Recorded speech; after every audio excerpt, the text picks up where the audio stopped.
Once again, welcome back. I am Ranvi from Mehta Sir की class. Yesterday you have learned model part 1 and model part 2. और आज हम शुरू करने जा रहे हैं मॉडल पार्ट 3 का जो कंसेप्ट है उसको हम कह सकते हैं इसको मॉडल, इसको कह सकते हैं पार्ट 3। जैसा कि आपने फर्स्ट मॉडल पार्ट 1 में मैंने मॉडल का कंसेप्ट आपको अच्छी तरह से एक्सप्लेन किया है और मॉडल पार्ट 2 में मैंने आपको केन के बारे में बताया है। और इन दोनों वीडियो को देखने के लिए YouTube पर आप लेफ्ट साइड में एक सिंबल है आई, उस पर क्लिक करके इन दोनों वीडियो को आप देख सकते हैं और स्टडी कर सकते हैं। अब हम बात कर रहे हैं पार्ट 3, जिसमें पिछले वीडियो में हमने केन के बारे में सीखा। आपको जैसा कि पता है केन द सेंस इन प्रेजेंट की कंडीशन के सेंस देता है। और यदि आपको केन अच्छी तरह से आता है तो मैं विश्वास से कह सकता हूं आप आराम से लिखा कर सकते हैं। कुड के सेंटेंस के एक एग्जांपल 1 बाय 1 आराम से आप सीख सकते हैं। जैसा कि हम स्टार्ट कर रहे हैं, आइए साथी। ठीक है, यूज ऑफ कुड आज का है। ये जो वीडियो है वो पार्ट 3 है, मॉडल का पार्ट 3 वीडियो। कुड का हिंदी मीन होता है सका या सकता था, क्योंकि कुड हमेशा पास्ट सेंस देता है। ठीक है, बीती हुई बातों के बारे में बताता है ज्यादातर। हम बात करते हैं, यदि आप कुड के सेंटेंस के बारे में जानोगे तो कुड हमेशा एबिलिटी ऑफ पास्ट की कोई योग्यता के बारे में आपको एक्सप्लेन करेगा। और एब्सेंस ऑफ द कैपेसिटी, और किसी भी प्रकार की जो क्षमता है उसकी अनुपस्थिति है, यानी कोई भी एब्सेंस है किसी की कैपेसिटी, उसके बारे में एक्सप्लेन करेगा। और पावर ऑफ द पास्ट, और शक्ति, जो भूतकाल में कोई शक्ति, कोई पावर, ताकत, उसके बारे में एक्सप्लेन करेगा। फिर है आपका पास्ट पॉसिबिलिटी, पास्ट कोई भी पॉसिबिलिटी है उसके बारे में वो एक्सप्लेन करेगा। हम 1 बाय 1 एक एग्जांपल के थ्रू समझने की कोशिश करेंगे। जैसे कि अगर आपको कुड का सेंटेंस करने जा रहे हैं तो सबसे पहले इन द पास्ट सेंटेंस में हम उस सेंटेंस में दो सेंटेंस की कंडीशन देखेंगे। जिस सेंटेंस में व्हेन होगा या वाज होगा या वर होगा या हैड होगा या V2 होगा, डिड होगा, यस्टरडे होगा, चाइल्डहुड होगा, लास्ट होगा, बिफोर होगा, आफ्टर होगा, कितने प्रकार से एक्सेट्रा ये हेल्पिंग वर्ब आती है, तो हम मान सकते हैं उस सेंटेंस में हम कुड का प्रयोग करेंगे। जैसे कि सेंटेंस स्ट्रक्चर, सबसे पहले सब्जेक्ट्स, उसके बाद में कुड, उसके बाद में V1, उसके बाद में अदर वर्ड्स। और सेंटेंस में व्हेन हो सकता है, सब्जेक्ट हो सकता है, वाज वर्ब हो सकता है, नाउन और अदर वर्ड्स हो सकता है। इस तरह की कंडीशन होगी तो हम उसमें कुड का प्रयोग करेंगे। और कुड का प्रयोग करने के लिए आपको मैं पहले बता देता हूँ, modals are used in different situation in the sense of sentence. इस सेंटेंस का सेंस है पास्ट की हैबिट, पास्ट का सेंस बताने वाला सेंटेंस। जैसे कि ये क्लूज है, ये हेल्पिंग वर्ब है, ये इन सेंटेंस में आए हम कुड का प्रयोग कर सकते हैं। फॉर एग्जांपल के रूप में सबसे पहले इतना ज्ञान आप में होना चाहिए, subjects, could, V1, other word, when, subjects, was verb, noun, other words. जैसे कि I could speak English when I was only 6 years old। इसका मतलब जब मैं 6 साल का था तब मैं अंग्रेजी बोल सकता था।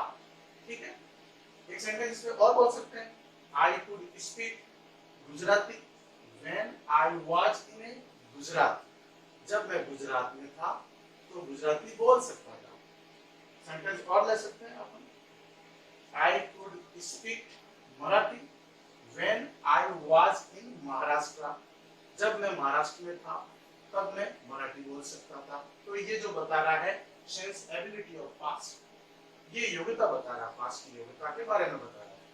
दूसरा एग्जांपल लेके चलते हैं, My father could not send me an money order last month। जैसे कि माय फादर, मेरे पिताजी, कुड नॉट नहीं भेज सके, मी यानी मुझे, एंड एमओ यानी मनी ऑर्डर, लास्ट मंथ यानी पिछले महीने में मेरे पिताजी पिछले महीने में मेरे को मनी ऑर्डर नहीं भेज सके। तो इसमें बताया जा रहा है एब्सेंस ऑफ कैपेसिटी यानी अनुपस्थिति, क्षमता की अनुपस्थिति, कोई भी क्षमता है उसकी अनुपस्थिति के बारे में बताया जाता है। हम ये भी बोल सकते हैं my father could not send me an MO when he was a poor farmer. मेरे पिताजी गरीब किसान थे तब वो मुझे मनी ऑर्डर नहीं भेज सकते थे। ये भी एग्जांपल हम बोल सकते हैं। तीसरा लेते हैं, I could run fast when I was young. इस सेंटेंस में बताया जब मैं जवान था तब मैं तेज दौड़ सकता था। इसमें पावर बताया गया फास्ट का, तो इसको ऐसे भी बोल सकते हैं, I could run 5 miles when I was young। जब मैं जवान था तब मैं 5 किलोमीटर दौड़ सकता था। तो ये आप आराम से इसके बारे में अपन बात कर रहे हैं। एक और sentence, he could attend the annual function yesterday। इस सेंटेंस में आपको yesterday दे रखा है, तो yesterday means yesterday की यूज है हेल्पिंग वर्ब्स, एडवर्ब जो हम कह सकते हैं ये yesterday। तो इसका मतलब हमें कैन का प्रयोग करना है। इसका मतलब कैन का, जैसे कि he could attend the annual function yesterday, पिछले दिन, यानी वह वार्षिक उत्सव में उपस्थित हो सकता था पिछले दिन। तो कहने का मतलब है ये जो बताता है वो पॉसिबिलिटी के बारे में बताता है, यानी बीते हुए कल के दिन वह एनुअल फंक्शन यानी वार्षिक उत्सव में सम्मिलित हो सकता था।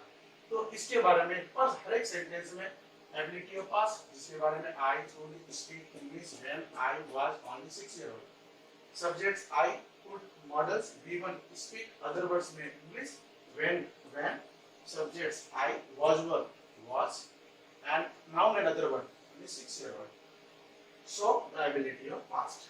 इसके बाद में absence of capacity, my father could not send me an memo last month। absence of capacity यानी कोई भी क्षमता है उसकी अनुपस्थिति, जैसे कि मेरे पिताजी मुझे मनी ऑर्डर नहीं भेज सके पिछले महीने में।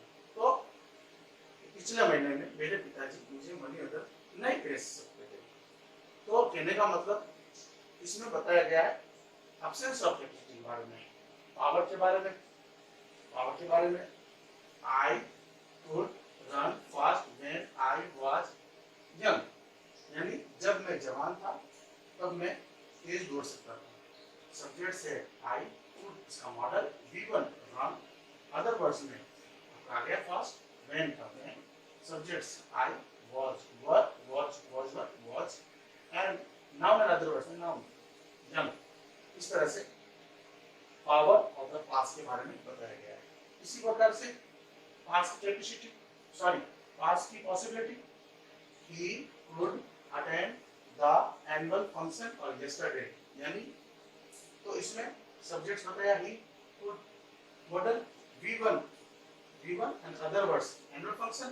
लेकिन इसमें when और सब्जेक्ट was वर ऐसी कंडीशन नहीं दे रखी, लेकिन इनके साथ में मैंने आपको इन पास्ट टेंस में आपको हेल्पिंग वर्ब के साथ में कुछ वर्ड्स बताए हैं, यानी यस्टरडे बीते हुए समय की बात है, तो इसका मतलब हमें पास्ट टेंस बता रहा है, और पास्ट टेंस बता रहा है इसका मतलब कुड का प्रयोग करेंगे। इस तरह से मैंने आपको कुड के बारे में एक एक कंडीशन को आपको अच्छी तरह से अवगत कराया। कैन के बारे में यदि आपने समझ रखा है तो कुड को आसानी से समझ सकते हैं। हम बात कर रहे हैं पोलाइट रिक्वेस्ट की। पोलाइट रिक्वेस्ट को हमने मॉडल पार्ट सेकंड वीडियो में हमने बताया था परमिशन के बारे में। परमिशन 3 प्रकार की होती है, फॉर्मल, इनफॉर्मल और पोलाइट। फॉर्मल परमिशन होती है जब मे का प्रयोग करते हैं, इनफॉर्मल होती है कैन का करते हैं, जब पोलाइट होती है उसके लिए 2 शब्द होते हैं जिनमें मैंने जिक्र किया था कुड के बारे में, और उसके तहत हम पोलाइट रिक्वेस्ट का पढ़ रहे हैं। जैसे कि सेंटेंस में क्या होना चाहिए, could, subjects V1, other word please और क्वेश्चन मार्क। जैसे कि could you help me please, इस सेंटेंस में कुड मॉडल है, सब्जेक्ट्स यू है, V1 हेल्प है और ये ऑब्जेक्ट या अदर वर्ड्स, और प्लीज यानी क्या तुम मेरी सहायता कर सकते हो, कर पाए। तो इस तरह की पोलाइट दिखाते हैं, विनम्रता दिखाते हैं। दूसरा sentence, could you open the window please. इस सेंटेंस में कुड मॉडल है, सब्जेक्ट्स यू है, V1 ओपन है, अदर वर्ड्स में विंडो है, और प्लीज यानी क्या तुम खिड़की खोल सकते हो, कर पाया। इस तरह से could you land me 5000 rupees please. Could you land me 5000 rupees please. Could यहाँ पे मॉडल है, सब्जेक्ट यहाँ पे यू है, V1 यहाँ पे लैंड है, और अदर वर्ड्स में मी है जो ऑब्जेक्ट का काम कर रहा है, और ये अर्न 5000 रुपीज प्लीज यानी क्या तुम 5000 रुपए दे सकते हो, कर पाए। इस तरह से हम सेंटेंस में पोलाइटनेस दिखाते हैं। उसके बाद में हम वित्तीय घटना के बारे में, for examples, it was so dark. यह अंधेरा बहुत गहरा था, दैट की ही कुड सी नथिंग, वह कुछ नहीं देख सका। बस वित्तीय घटना के बारे में हम व्यक्त करें तो इस तरह से कर सकते हैं।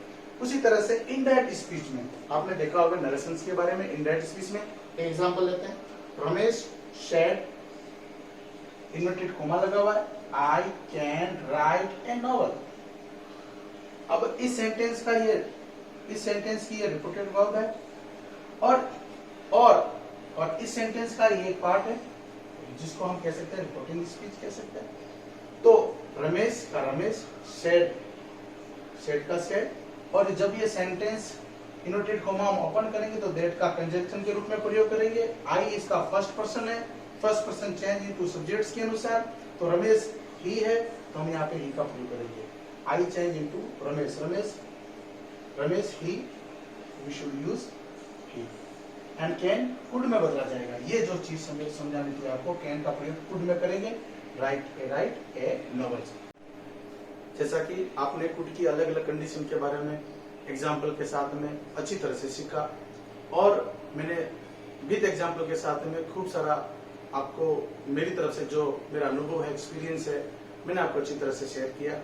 और यदि आपको हमारा वीडियो अच्छा लगा है तो फिर मैं आपसे चाहता हूँ, please share and subscribe and like and give your views what ever come in your minds.